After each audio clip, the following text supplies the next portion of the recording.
जाऊया पुढच्या बातमीकडे। राज्यात आता लवकरच शिक्षक भरती होणार आहे आणि पवित्र पोर्टलवर जाहिरातीची नोंदणी प्रक्रिया सुरू झालेली आहे। तर 1 ते 31 मे ही मुदत आहे। 1ली ते 12वी पर्यंतची रिक्त पदं आता भरली जाणार आहेत। राज्यात लवकरच शिक्षक भरती होणार आहे आणि स्थानिक स्वराज्य संस्थांसह खासगी शैक्षणिक संस्थांमधील शिक्षकांच्या रिक्त पदांसाठी पवित्र पोर्टलवर ही प्रक्रिया आता नोंदणीची सुरू झालेली आहे। त्यानुसार 1 ते 31 मे या कालावधीमध्ये शाळांच्या व्यवस्थापनांना रिक्त पदांची जाहिरात प्रसिद्ध करण्याची मुदत शिक्षण विभागाने दिलेली आहे। त्यामुळे शिक्षक भरतीसाठी जे तरुण आस लावून बसलेले त्यांच्यासाठी अत्यंत महत्त्वाची बातमी आहे।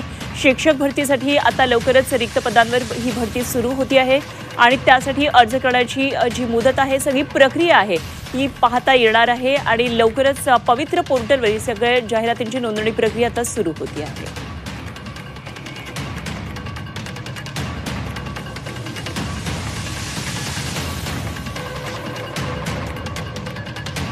तर राज्यात शिक्षक भरती प्रक्रिया आता सुरू होती आहे आणि 31 मे पर्यंत शाळांना जाहिराती पवित्र पोर्टलवर द्याव्या लागणार आहेत। पवित्र पोर्टलवर जाहिरात नोंदणीचा कालावधी हा निश्चित केलेला आहे।